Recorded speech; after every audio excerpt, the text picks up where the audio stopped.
I'm Jason Gorber from thatshelf.com, and we're here to talk about Jordan Peele's film Nope. Big shelf. So, I'm actually in Montreal at Fantasia, carrying a bunch of Nope posters. I mean, Fantasia is an incredible festival full of some remarkable films, but I don't think I'm going to watch a better film while here in Montreal than Jordan Peele's third feature. Get Out was a very good film, super strong, had lots of moments in it, and I know it really caught people sort of off guard about the talent of this guy. In some ways, I mean, they've seen him as this sort of TV comedian, that he did something really quite special. Took the, I'm tripping, taking the Stepford Wives motif and adding this fascinating commentary on essentially liberal racism. It didn't work entirely for me as a film. I thought that it was sort of overstating its point in places. I really love the ending. I love lots of the middle bits, but parts of it just didn't work for me. Us, his doppelganger movie, again, I just felt that it wasn't really coming together the way that I kind of wish it was. It just wasn't for me. Just it didn't work the way that I wanted it to. It didn't land. I love the performers. I love so much about it, but it was just another film that I thought, here's this guy who I love, who's clearly super talented, but just making films for audiences that are responding to this. I mean, not everybody loved us, obviously, but it just wasn't clicking. And now he's made Nope, which I mean, whether or not it means not a planet Earth or not, it's remarkable. It is a beautiful film. First of all, it's shot gorgeously. Hoyt van Hoytema, I hope I'm saying his name right. Now, we saw it in Canada. It's called AVX. It's basically the equivalent, sort of IMAX, except not. I mean, it's basically the fancy version of a regular movie theater. And it looked good. But goddamn, is this going to look amazing in IMAX, and I cannot wait to rewatch it then. It is not a film that requires the mystery to be the driving force. This is absolutely something that's going to be thoroughly enjoyable and engaging on second viewing, because fundamentally it's a character piece. It's a piece about how, in this case, siblings sort of work together in dynamics. A family drama wrapped within sci-fi genre stuff and Western stuff, all kinds of genre. That's where it's really fun. My sort of initial take is that it's definitely a lot of Arrival in the best possible way, and the fact that I'm here, blocks away from where Villeneuve calls sort of one of his cinematic homes anyway, shot in and around this area. It's very fitting that I see a Villeneuve-esque film out of Jordan Peele, something that takes away our expectations about what we get from films where it comes to, things that are unexplained. We normally have that sort of broad genre expectations based all the way back to the 1950s. And if you can twist with that, if you can twist expectations with that and find something that's actually much more interesting and much more engaging, I think you're in for a real treat, and that's exactly what we get here.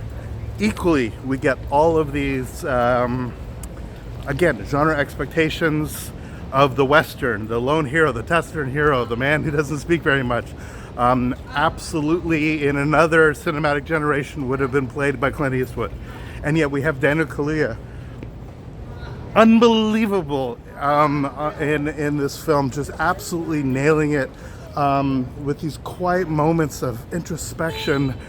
Just a universe of performance on his face. It is so extraordinary to watch, to actually see him fully inhabit this character and say so little is just incredible to watch, because we've definitely seen him in a lot of stuff. I mean, the film that he won the Oscar for, Judas and Black Messiah, is obviously incredibly verbose. But this goes back to my favorite performance to date of him in terms of supporting performance, and that's Sicario, where it's all about him giving these looks to Emily Blunt that just says everything. The look that he gives to Brolin in that film, where he's just checking in and making sure things are like semi-legitimate, semi-legal, is just literally one of the greatest performances I've ever seen an actor give, and it's such a tiny moment.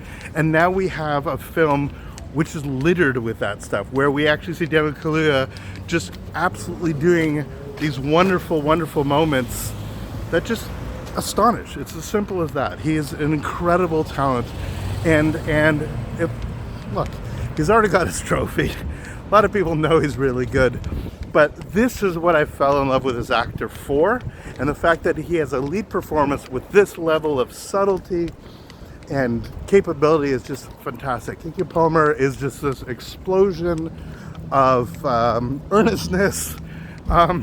They do a pretty good job, actually, of dropping in things that you would think would be super obnoxious character moments, but actually lay plot elements down. So you think at the time that they're throwaway beats, that this is not stuff we got to pay attention to, and yet the script is so tightly woven, so fundamentally and beautifully actually constructed, that it all makes sense. And so when her character sort of evolves and ends up having capabilities, they don't come out of nowhere. They're actually tied to earlier stuff that had been laid out from Jordan in the script.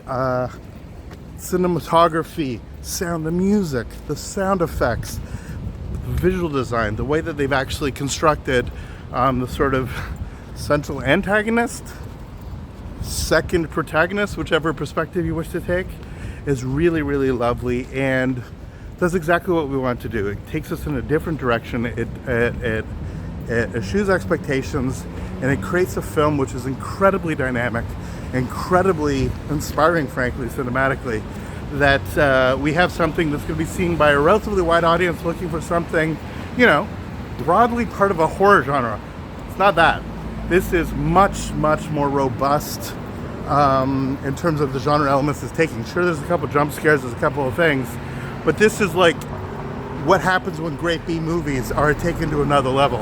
And if anything, I'm going to compare it to the likes of Jaws, another film which is essentially a heightened B movie. I'm not using heightened in the way that people dismiss the previous stuff, but just when you have this much technique and this much skill and this much proficiency, and you're dealing with something which is normally a schlock genre, it's fantastic. I like Close Encounters a lot. I really appreciate that film, but it's never, other than the fact that there's musical elements, it hasn't quite struck me in the way this is, in terms of this kind of journey, as it were, this type of exploration of man's relation to things that are much, much bigger than them. Spielberg, I think, does a better job with that in Jurassic Park, for example. But Arrival is, I think, a touchstone film. Here we keep talking about Villeneuve, and I really think that this film sort of joins that very rarefied pantheon of truly great films that find a way of telling deep human stories through things that are much, much larger than general human experience. It's fun, it takes its time, it's quiet. Some people might find it slow. I found it so wonderful to sort of relax into the tone, just take it gently in the same way that Kaluuya's character does. To take things in, to have smart ideas played out but not sort of come out of nowhere. It's terrific. Nope is simply terrific. For thatshelf.com, I'm Jason Gorber. Thanks so much for watching. Hope you enjoy my little walkthrough. I hope it's not too noisy, but whatever. Figured you should get a honest after the movie response to this film. Please subscribe, follow us on social media, and let us know what you think of this film. I look forward to seeing it many more times this year and many, many times in years to come. All the best. Take care.